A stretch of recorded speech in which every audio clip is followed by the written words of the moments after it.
Assalamualaikum warahmatullahi wabarakatuh. Ketemu lagi dengan saya Rian Adi Prasetya, UT UPBJJ Bengkulu, UT Salur Rejang Lebong, Prodi Sistem Informasi. Hari ini saya akan membuat video tentang penggunaan Vue.js, Vue JavaScript pada HTML. Dalam hal ini HTML yang berfungsi sebagai tracking bahan ajar dan stok bahan ajar. Berhubung durasinya yang terbatas, jadi saya nggak bikin video saat saya membuat ngecoding HTML dan JavaScript atau CSS-nya ya. Langsung aja. Oke, kita mulai dengan indeks HTML. Untuk itu saya buka preview untuk menampilkan bagaimana tampilan HTML index.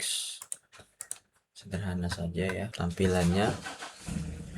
Di sini ditampilkan judul dari HTML itu sendiri serta kontainer dengan dua div, satu yang mengarah ke HTML bahan ajar, satu yang mengarah ke stok HTML, yang satu mengarah ke tracking HTML. Untuk itu, pertama saya klik dahulu div yang mengarah ke track delivery order.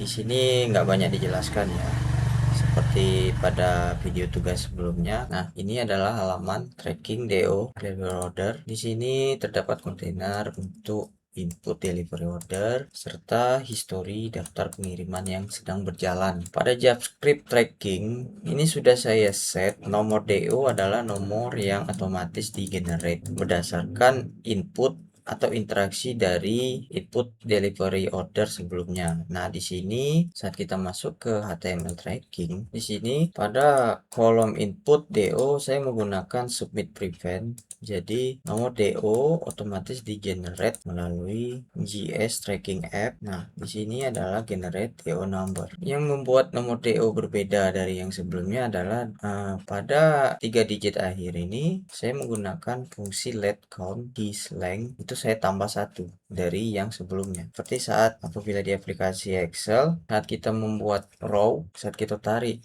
row itu ke bawah, row itu akan menambah konstanta yang telah kita tetapkan plus satu dari row yang awal tertarik. Nah, berikutnya adalah kolom name mahasiswa, name penerima, jasa ekspedisi, kita drop down paket yang telah tersedia. Nah, pada paket ini, pada JavaScript harga itu berkaitan dengan kolom harga. Di sini value harga sudah saya koneksikan ke JavaScript tracking apps. Jadi apabila kita memilih paket UT1 akan otomatis terisi total harga 120.000. Untuk itu saya akan coba input satu. Karena ini DO ini kita input untuk membuat database, jadi kita bukan menarik database ya. Kita silakan kita studi kasusnya apabila kita pengen tracking masing-masing mahasiswa dari berbagai UPBJJ. Apabila ingin buat tracking order, silakan input masing-masing. Untuk hal itu saya coba data saya input ya. Terima harinya tadi setia jasa ekspedisi reguler. Dalam hal ini saya coba paket IPA, tanggal kirim hari ini buat tracking order. Nah, kemudian HTML langsung mengenerate kontainer baru berdasarkan hasil inputan saya.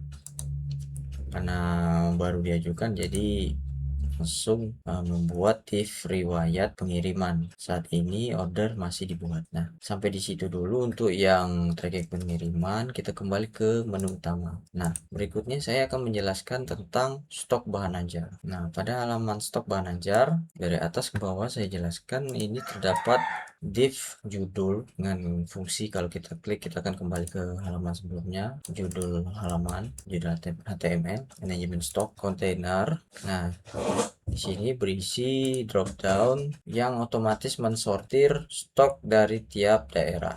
Katakanlah kita akan melihat stok dari Jakarta. Nah, pada saat kita filter ke Jakarta, data tabel akan mensort otomatis stok yang tersedia. Nah, di sini saya tambahkan checklist filter yang terpisah dalam bentuk atribut HTML radio.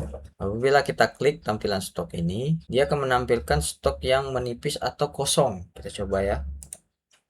Nah, otomatis dia akan menfilter dari stok tadi yang menipis adalah buku pengantar akuntansi.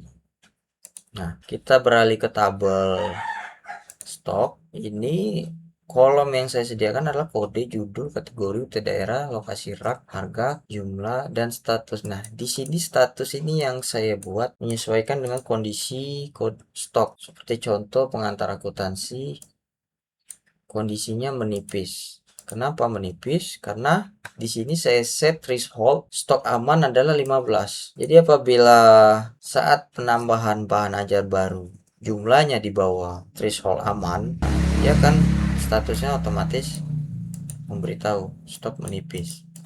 Di sini juga saya berikan opsi untuk mengedit inputan. Nah, inputannya akan saya jelaskan setelah ini. Nah, di sini kita bisa memberikan catatan setiap inputan yang kita buat, kondisi stok barang bisa kita buat di catatan. Oke, simpan dulu. Nah, beralih ke kontainer bawah lagi, tambah bahan ajar baru. Di sini kolom input kurang lebih sama dengan kolom tabel di atas, tapi di sini saya buat fungsi pada kolom input harga dan jumlah itu tuh apabila kita input 0 akan timbul alert. Saya isi dulu, misalnya kita akan menambah stok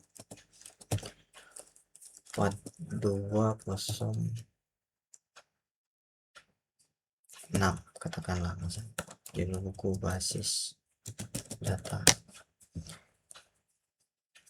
kategori MK wajib, PPJJ Jakarta, harga katakanlah 85.000, atau harganya kita nolkan aja untuk melihat fungsi tadi. Stok kurang lebih ada 20 pieces, kita tambah.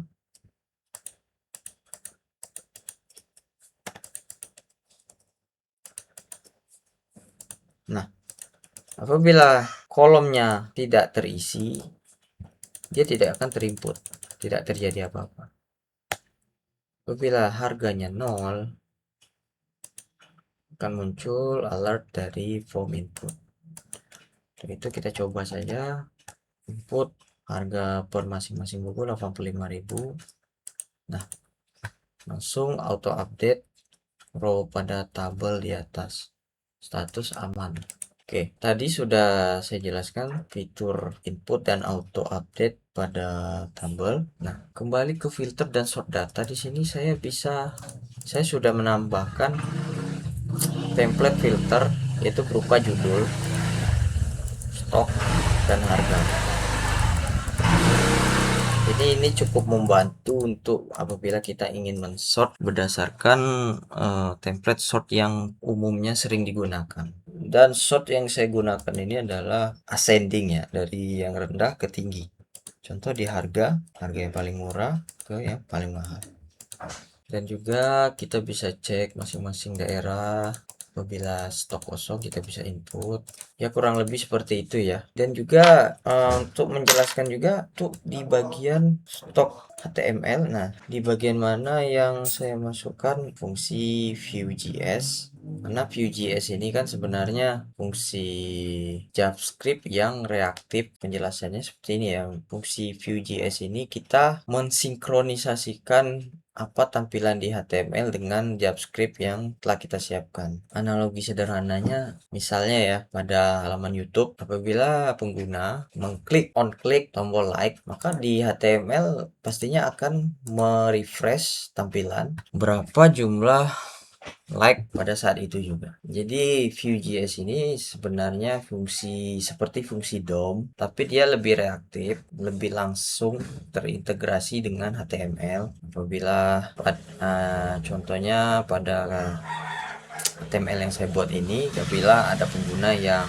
menambah DO baru, tentunya pada database nanti akan terupdate data baru dan langsung dikembalikan ke HTML pengguna itu sendiri. Jadi pengguna langsung bisa melihat inputan yang dia lakukan barusan. Di HTML juga atribut elemennya adalah v-if dan v-else. Jadi setiap karena kita membahas interaksi ya, interaksi user sering terjadi pada kolom input. Jadi setiap atribut elemen input itu dimasukkan ke dalam template view if dan view else. Oke, segitu dulu ya penjelasannya. Video kali ini memang dibuat singkat karena juga memang penjelasannya nggak terlalu banyak. Dan apabila saya buat video pengerjaannya, tentunya durasinya tidak akan cukup. Apabila ada kekurangan, saya minta maaf. Saya juga masih belajar dalam hal ini.